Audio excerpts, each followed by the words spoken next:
In the name of Almighty, the most merciful, the most beneficent. अस्सलाम वालेकुम dear students, हम लोग depreciation का चैप्टर पढ़ रहे हैं और इसमें सबसे ज़्यादा इस्तेमाल होने वाले जो दो मेथड्स हैं डेप्रिसिएशन के, जिनको स्ट्रेट लाइन मेथड और रिटर्न डाउन वैल्यू मेथड कहते हैं, SLM और WDV, ये हम पढ़ चुके हैं। फर्स्ट ईयर तक सिलेबस में ये दो टॉपिक ही हैं। आज हम लोग एक तीसरा मेथड पढ़ने जा रहे हैं जो हायर क्लासेस में स्टूडेंट्स के लिए हेल्पफुल होगा। जो तीसरा हमारा जो मेथड जिसको आज हम स्टडी करने जा रहे हैं उसका नाम है सिंकिंग फंड मेथड। इसका नाम है सिंकिंग फंड मेथड, या इसका एक और नाम भी हो सकता है डेप्रिसिएशन फंड मेथड।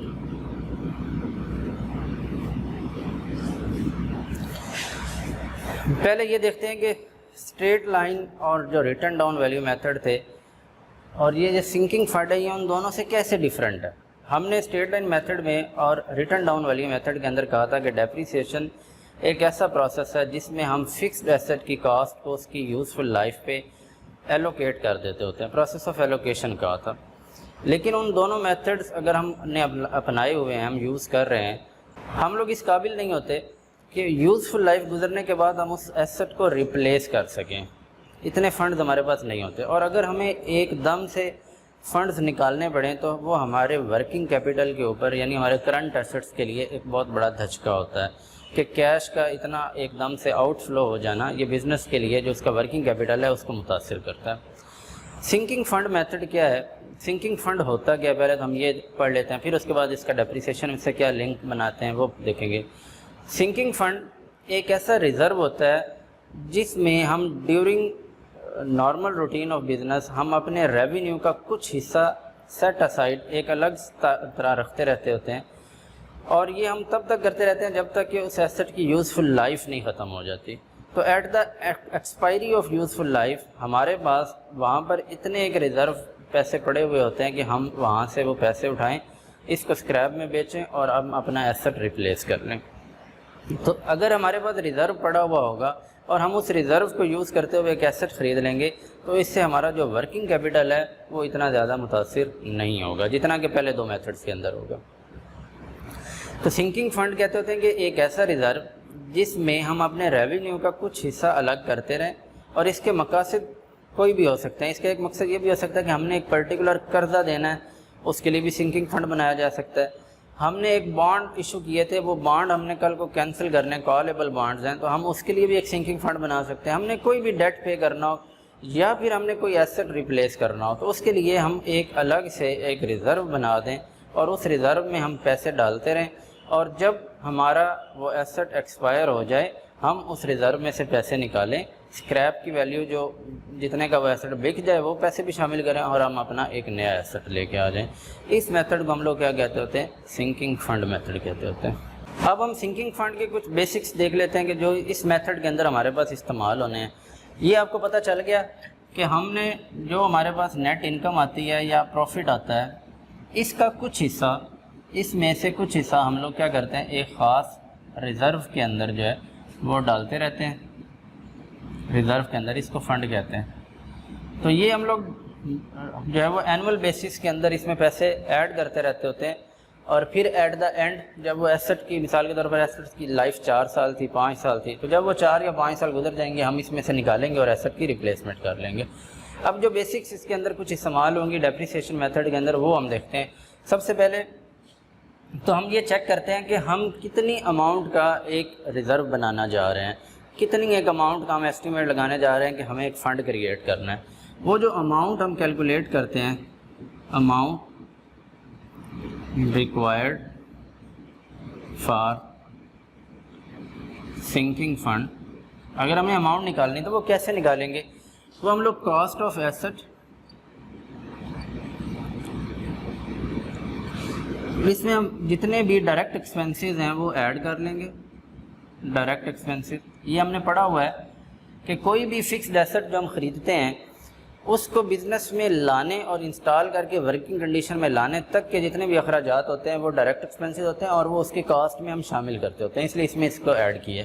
اور اس میں سے اسکریپ ویلیو جو ہے وہ اگر نکال دی جائے تو یہ ہمارے پاس آ جاتی ہے کہ اتنی اماؤنٹ کا ہم نے ریزرو بنانا. مثال کے طور پر ہمارے پاس ایک ایسٹ ہے 1,00,000 روپے کی، کوئی مشین ہے، اس کو لانے پہ ہمارا جو خرچ ہوا ہے لیٹ سپوز وہ ہوا ہے 20,000، اور یہ کہا گیا ہے کہ اس کی ایسٹیمیٹڈ لائف 4 یا 5 سال ہے.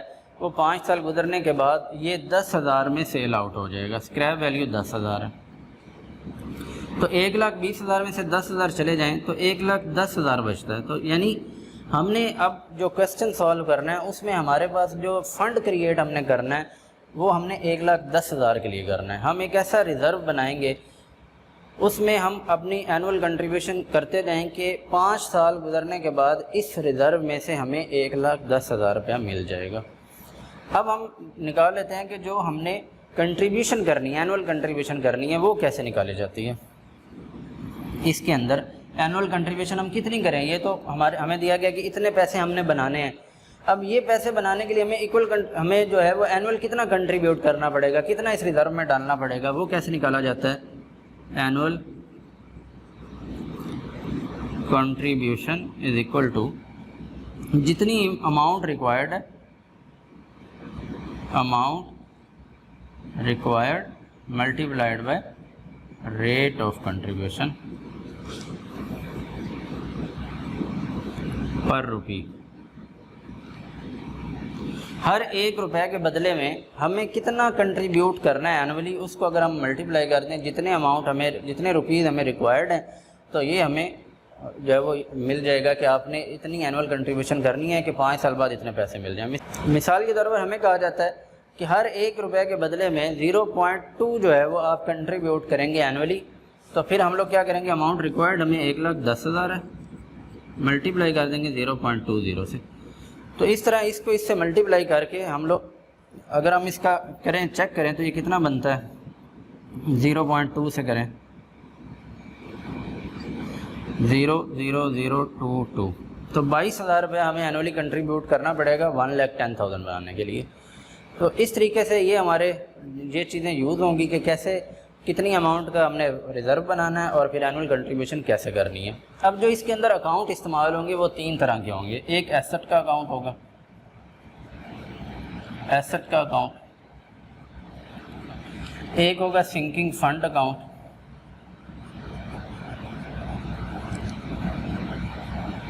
ایک ہوگا ہمارے پاس سنکنگ فنڈ انویسٹمنٹ اکاؤنٹ.